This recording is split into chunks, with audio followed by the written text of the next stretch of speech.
Glória a Deus, eu quero saudar os meus irmãos com a paz do Senhor, amém?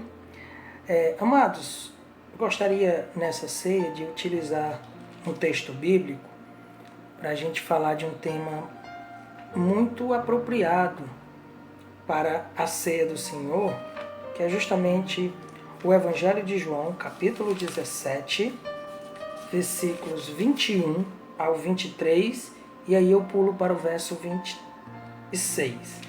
João 17, 21 ao 26, ele fala algo interessante para nós. A fim de que todos sejam um, como és tu, ó Pai, em mim e eu em ti, também sejam eles em nós, para que o mundo creia que tu me enviaste. Eu lhes tenho transmitido a glória que me tens dado, para que sejam um como nós o somos. Eu neles e tu em mim, a fim de que sejam aperfeiçoados na unidade, para que o mundo conheça que tu me enviaste e os amaste, como também amastes a mim. Aí a gente pula lá para o verso 26. Eu lhes fiz conhecer o teu nome, e ainda farei conhecer, a fim de que o amor que me amaste esteja neles, e eu neles esteja.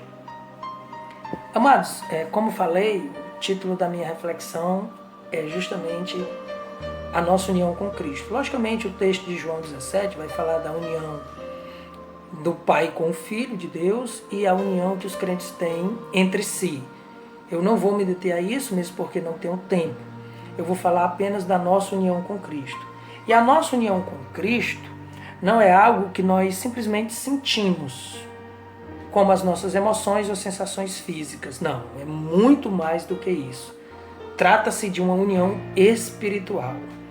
Portanto, esta união ela é percebida não simplesmente pelos sentidos, mas é algo muito mais profundo e significante que é experimentado e demonstrado nas mudanças de atitudes e comportamentos. A ceia do Senhor é uma demonstração sacramental da nossa união com Cristo e com os nossos irmãos. E dentro dessa perspectiva eu quero mostrar 5 características da nossa união com Cristo, em rápidas palavras. Logicamente. A primeira característica da nossa união com Cristo é que a nossa união com Cristo é a vontade de Deus, faz parte dos projetos de Deus. Eu acho uma coisa muito interessante, meus amados irmãos, dentro dessa perspectiva, é que eu poderia citar vários textos bíblicos, vários livros, mas eu vou me prender à carta de Paulo aos Efésios, para mostrar a nossa união com Cristo. Olha que interessante, somente no capítulo 1. Se você olhar toda a carta depois, ou outros livros, você vai ver coisas mais significativas nesse sentido, para fundamentar isso que eu estou dizendo aos meus irmãos. Olha que coisa interessante. Capítulo 1 de Efésios, verso 1, ele diz assim: Paulo, apóstolo de Jesus Cristo, pela vontade de Deus, aos santos que vivem em Éfeso e fiéis em Cristo. Fiéis em Cristo. Olha que coisa interessante. Versículo 3, da mesma carta, do mesmo capítulo. Bendito o Deus e Pai do nosso Senhor Jesus Cristo, que nos tem abençoado com toda sorte de bênçãos espirituais nas regiões celestiais em Cristo. Olha, mais uma vez aí, essa designação, né? Versículo 4 diz assim: assim como nos escolheu nele. Olha que coisa maravilhosa. Versículo 5 diz assim: e nos predestinou para ele. Versículo 6 diz assim: para o louvor da sua glória e da sua graça, que ele nos concedeu gratuitamente no amado. E no versículo 7 ele diz assim: no qual temos a redenção pelo seu sangue. Perceba, meus amados, que frequentemente é dito que os crentes estão em Cristo. Olha que coisa maravilhosa. Em Cristo, nós estamos em Cristo, sempre é dito isso, da igreja do Senhor, ou que algo é realizado por meio de Cristo.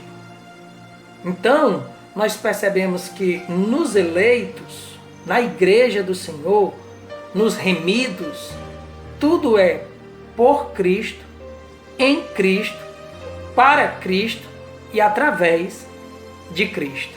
Isso é uma maravilha, né? Segunda característica que eu quero mostrar aos meus amados irmãos é que nossa união em Cristo, ela é real. Ela é real, ela não é uma união imaginária. Ela é real. Mesmo sendo ela mística e espiritual, ela é uma união real. Conforme as Escrituras nos mostram isso. E como testemunho disso, a gente pode contemplar isso aí. Eu estou aqui com as Escrituras para a gente conferir. 2 Coríntios, capítulo 5. 2 Coríntios, capítulo 5, versículos 18 e 19. A gente vai fazer aqui a leitura rapidamente, para que os irmãos possam compreender o que nós estamos dizendo. Versículos 18 e 19 do capítulo 5. Ora, tudo provém de Deus, que nos reconciliou consigo mesmo por meio de Cristo e nos deu o ministério da reconciliação. A saber, que Deus estava em Cristo, reconciliando consigo o mundo, não imputando aos homens as suas transgressões, e nos confiou a palavra da reconciliação. Perceba que ele diz que Deus estava em Cristo. Essa união é real. 1 Timóteo, primeira epístola de Paulo a Timóteo, capítulo 2, verso 5, ele diz assim: porquanto há um só Deus e um só mediador entre Deus e os homens, Jesus Cristo, homem. Mediador é aquele que faz uma união, que faz a paz entre duas partes que estavam em briga, em conflito. Então essa característica mostra que a nossa união em Cristo é real. A terceira característica que eu quero mostrar para os irmãos é que a nossa união em Cristo, ela é íntima. Ela é tão íntima que a Bíblia usa a figura de um relacionamento matrimonial entre um homem e uma mulher. Em Efésios, capítulo 5, Paulo vai dizer uma coisa tão interessante, irmãos, em relação à nossa união em Cristo, usando a figura do casamento entre um homem e uma mulher. No capítulo 5 de Efésios, versículo 31, ele diz assim: eis porque deixará o homem seu pai e sua mãe e unirá-se à sua mulher, e se tornarão os dois uma só carne. Verso 32, grande é esse mistério, mas eu me refiro a Cristo e à igreja. Então é grande o mistério tanto da relação, da união, da unidade entre Cristo e a igreja, como da relação matrimonial entre um homem e uma mulher. Isso mostra a intimidade, não só do casamento, mas a intimidade que a igreja tem com o seu Senhor e Salvador. Quarta característica, nossa união com Cristo, ela é inseparável. Nada nem ninguém pode nos separar do amor de Deus que está em Cristo Jesus, conforme diz Paulo em Romanos, capítulo 8, dos versos 35 até o 39. Eu estou bem certo que nem a vida, nem a morte, nenhuma criatura, nem principado, nem potestade pode nos separar do amor de Deus que está em Cristo Jesus. Irmãos, essa união com Cristo, ela é tão inviolável, ela é tão inseparável, que ninguém, nem mesmo a morte, pode nos separar. Pelo contrário, quando a morte vier, ela vai nos unir mais ainda com o nosso Salvador, com o nosso Deus, com o nosso Redentor. Olha o que diz João, capítulo 6, João Evangelho, capítulo 6, versículo 53, ele diz assim: respondeu-lhe Jesus, em verdade vos digo, se não comerdes a minha carne e não beberdes o meu sangue, não tendes vida em vós mesmos. Quem comer a minha carne e beber o meu sangue tem a vida eterna, e eu o ressuscitarei no último dia. Pule lá para o versículo 57 do capítulo 6 de João. Assim como o Pai que vive me enviou, e igualmente eu vivo pelo Pai, também quem vive em mim se alimenta de mim, por mim viverá. Tá vendo? Como ela é inseparável, e para nós permanecermos em Cristo, é necessário fazer o que ele está recomendando aqui. Se alimentar da carne dele e do sangue dele, que nós podemos ver uma realização disso de forma simbólica na ceia do Senhor. E por último, queridos irmãos, a nossa união com Cristo ela é total, não é parcial. Essa união ela é total porque chegará o dia em que nós seremos semelhantes a Ele, conforme diz João na sua primeira epístola, capítulo 3, verso 2, João diz: filhinho, nós somos filhos de Deus e ainda não é revelado o que nós somos, porque quando Ele se manifestar, nós o veremos como Ele é e seremos semelhantes a Ele. Mas olha o que Pedro diz na sua primeira epístola. Aliás, desculpe, na sua segunda epístola. 2 Pedro, capítulo de número 1, versículo de número 4, Pedro diz assim: pelas quais nos têm sido doadas as suas preciosas e muito grandes promessas, para que por ela vos torneis coparticipantes da natureza divina, livrando-vos da corrupção das paixões que há no mundo. Você percebeu a profundidade desse versículo, irmãos? Nos tornamos participantes da natureza divina. No entanto, nós temos que entender que tais afirmações de João, que nós seremos semelhantes a eles, ou Pedro, que nós seremos coparticipantes da natureza divina, não significa que nós seremos deuses.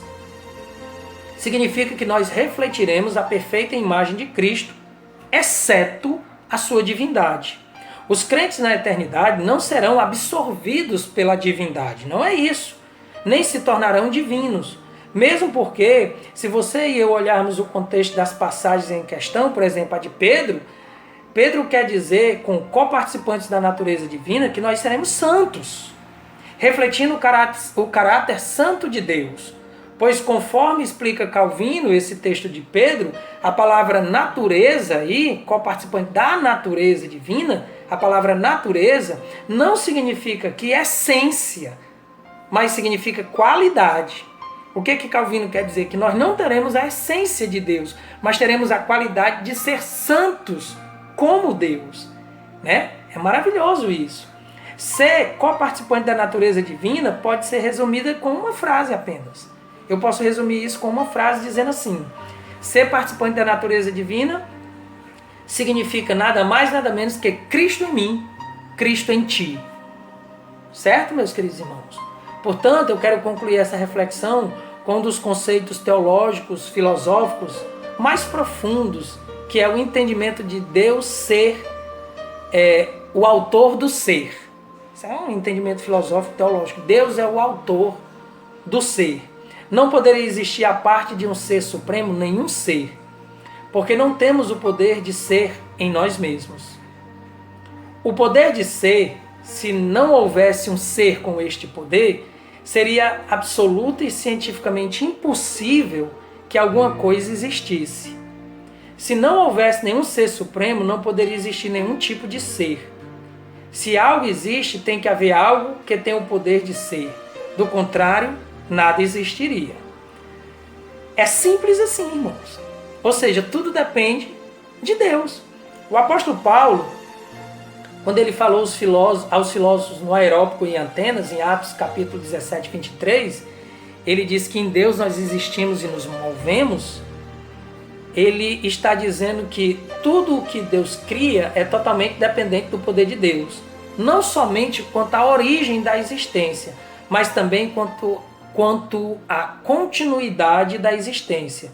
Estamos unidos a Deus agora e estaremos unidos na eternidade simplesmente por causa de Deus Pai, Deus Filho e Deus Espírito Santo.